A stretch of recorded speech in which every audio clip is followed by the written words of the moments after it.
Halo, Assalamualaikum warahmatullahi wabarakatuh.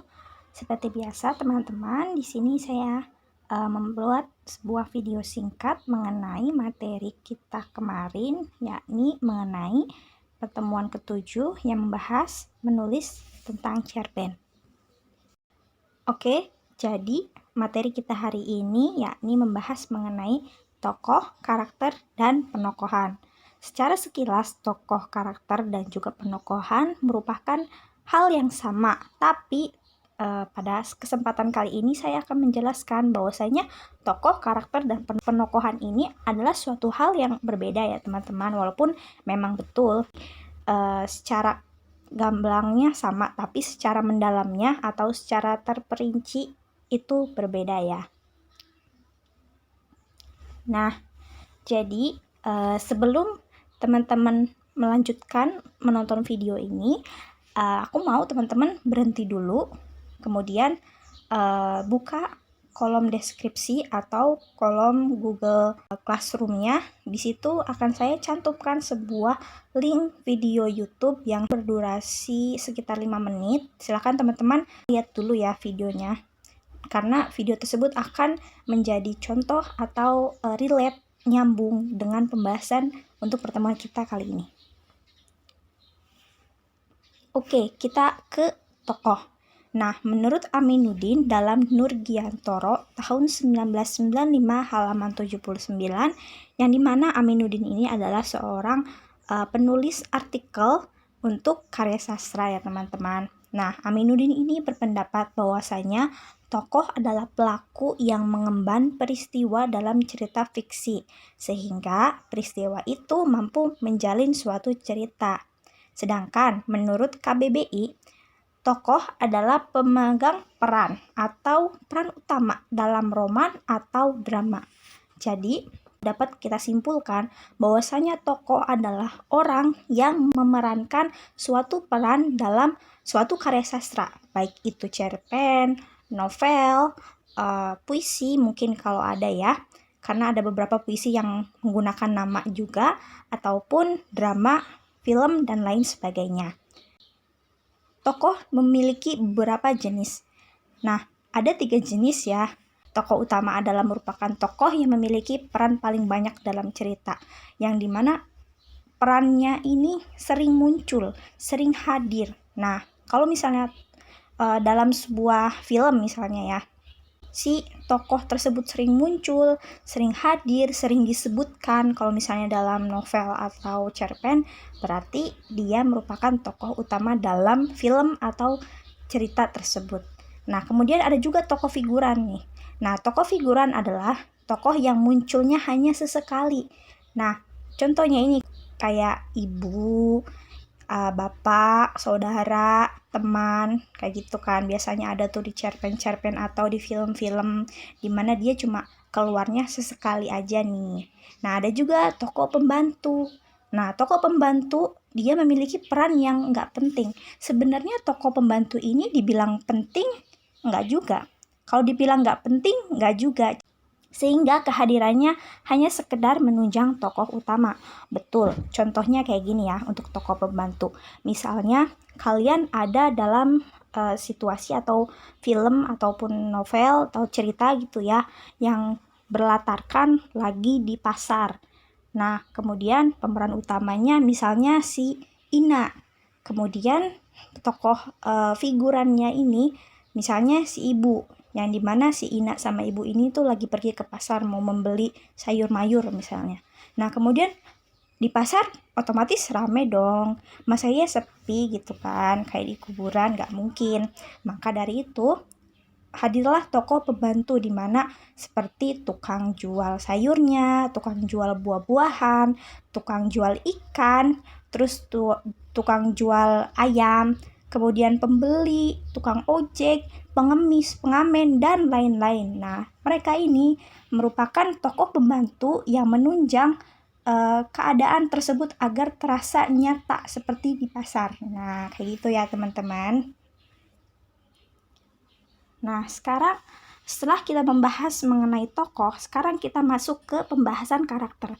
Nah, Menurut Nurgiantoro tahun 2012 halaman 165, Nurgiantoro berpendapat bahwa karakter tokoh adalah pelukisan gambar yang jelas tentang seseorang yang ditampilkan dalam sebuah cerita. Nah, sedangkan menurut KBBI, karakter ini memiliki makna tabiat, sifat-sifat kejiwaan, akhlak atau budi pekerti yang membedakan seseorang dengan yang lain, atau juga bisa memiliki makna watak, yang dimana aku yakin teman-teman pasti ngerti lah sifat tabiat karakter watak kayak gitu gimana gitu kan. Jadi singkatnya dari pendapat Nurgiantoro dan KBBI ini dapat disimpulkan bahwasanya karakter ini adalah sifat dari tokoh utama kalian. Nah, karakter dan tokoh ini sama-sama pemeran utama dalam sebuah cerpen, novel, atau film, atau apapun itu ya. Tapi yang membedakan adalah kalau tokoh ini hanya sekedar nama aja, misalnya kayak lelaki paruh baya, atau enggak kita sebut nama misalnya Ica, Aca, Cia, dan lain hal sebagainya. Kalau karakter itu lebih menuju atau lebih ke karakter atau sifat dari tokoh kamu ini. Nah, gitu ya. Oke, ternyata karakter juga memiliki jenis-jenisnya teman-teman.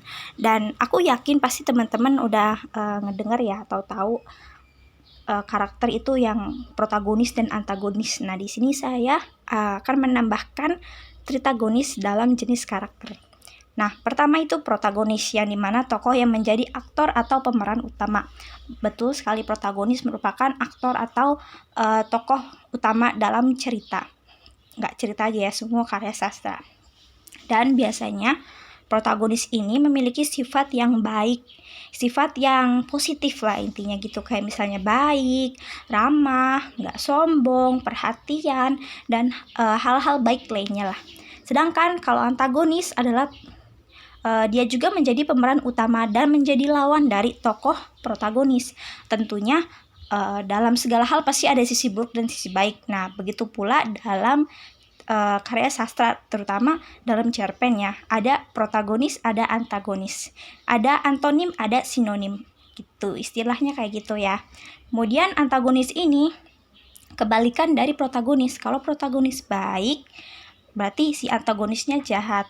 Kalau protagonisnya ini misalnya ramah, baik, suka membantu orang, nah bisa jadi antagonisnya ini tuh suka mencelakakan orang, atau misalnya hal-hal negatif lainnya lah si antagonis ini. Terus kemudian ada juga tritagonis. Nah, tritagonis adalah tokoh penengah antara protagonis dan antagonis. Misalnya si protagonis sama antagonis lagi berseteru atau lagi bermusuhan. Kemudian muncullah tokoh di tengah-tengah mereka. Nah, tokoh di tengah-tengah mereka ini memiliki karakter tritagonis. Nah, biasanya tritagonis ini memiliki sifat adil karena kita tahu dia menjadi tokoh penengah ya teman-teman. Atau juga bisa jadi si tritagonis ini lebih memihak ke salah satu pihak, entah itu pihak protagonis, entah itu pihak dari antagonis. Yang intinya tritagonis ini bisa menjadi penengah, bisa juga memihak salah satu pihak saja. Nah, selain itu, karakter di sini memiliki beberapa poin penting ya teman-teman. Yang pertama, karakter menjadi pusat cerita. Kenapa? Karena pusat cerita itu berada pada karakter dari tokoh kamu. Karena tokoh atau karakter yang baik ini yang disukai oleh para pembaca adalah tokoh atau karakter yang memiliki sisi humanistik atau sisi kemanusiaan, punya sifat yang kemanusiaan. Dan karakter atau tokoh ini nggak harus berupa manusia, bisa juga berupa hewan, tumbuhan, atau bahkan dari sudut daun pun bisa gitu. Yang penting si tokoh kamu ini misalnya mau dari tumbuhan, Nah, si tokoh tumbuhan ini tapi harus memiliki sifat kemanusiaan. Gimana sifat-sifat manusia? Kayak sifat manusia baik, suka menolong, berakal, adil, dan lain hal sebagai yang dimana adalah intinya itu si karakter kamu ini memiliki sifat kemanusiaan. Dan selain itu, sebuah karakter yang baik harus akrab dan atau juga dikenal oleh orang lain. Kenapa? Karena ini merupakan salah satu identitas. Kalau misalnya nih, teman-teman mau pakai latar tempat atau latar waktunya ini di Jawa. Di Jawa misalnya tahun 1900-an gitu ya. Entah itu 1900 berapa. Nah, teman-teman kan searching dulu ya di Google kayak nama-nama yang tahun 1900-an apa aja ya. Kayak misalnya mungkin nama Agung, nama Joko, nama Ade, nama Dewi, dan nama-nama Jawa kuno kayak gitulah intinya. Terus kalau di Sumatera gimana ya? Kalian tinggal searching aja nama-nama yang biasa dipakai oleh orang-orang Sumatera apa aja gitu kan. Kenapa? Karena pada dasarnya ketika kalian memperlihatkan sisi akrab atau kenal tersebut, maka teman-teman atau para pembaca ini akan tertarik membaca novel kalian. Apalagi kalau misalnya nama karakter kalian ini tuh unik, berbeda dari yang lain gitu kan. Ataupun kalau tidak dia memiliki hal yang berbeda, kayak misalnya nama Dewi itu biasanya orangnya cantik, anggun, terus juga sopan. Nah, tapi di cerita kalian mau buat si karakter Dewi ini tuh karakter yang malas, karakter yang nakal, karakter yang susah diatur. Nah, itu kan suatu hal yang baru yang biasanya bertentangan kan dengan nama Dewi gitu. Nah, itu bisa juga jadi sebuah contoh ya, atau sebuah saran gitu. Kemudian juga sebuah karakter harus memiliki patos. Nah, patos ini kalau saya tidak salah di Google ini memiliki makna, ya ini memiliki kemampuan berkomunikasi yang baik secara untuk mengelola emosional kalau tidak salah.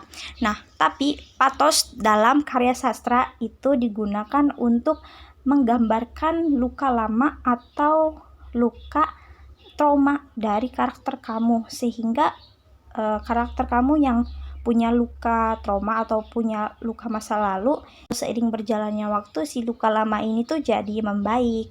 Nah, kalau teman-teman lihat di video yang aku minta teman-teman lihat dulu yang di awal itu, teman-teman bisa lihat bahwasanya si karakter bapak-bapak yang berkacamata itu yang namanya Ahwong ternyata punya trauma atau masa lalu yang kurang baik ya, dimana ternyata bapak si Ahwong ini tidak dihargai oleh bapaknya sendiri gitu kan, ketika dia membuat sebuah poster yang bertuliskan Selamat Hari Ayah, tapi sama bapaknya itu nggak dihargai, dirobek. Jadi itu meninggalkan luka trauma atau luka masa lalu pada diri Ahwong, sehingga pada saat ini si Ahwong ini memiliki karakter yang suka marah-marah, suka nggak menghargai orang lain.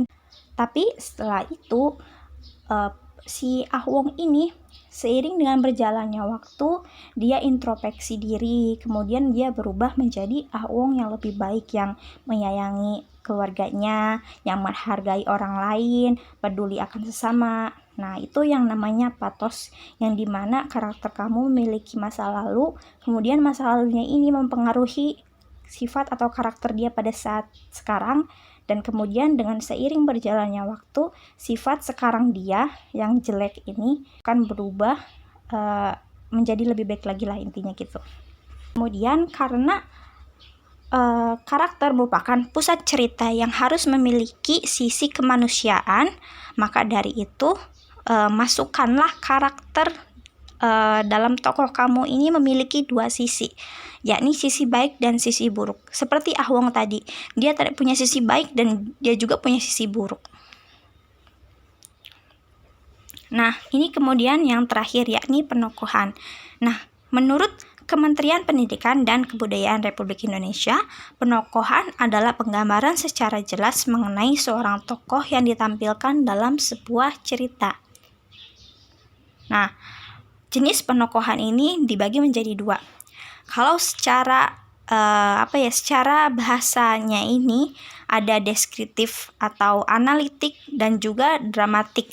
Tapi karena untuk mempermudah teman-teman, kita sebut saja jenis penokohan itu ada secara langsung dan juga secara tidak langsung.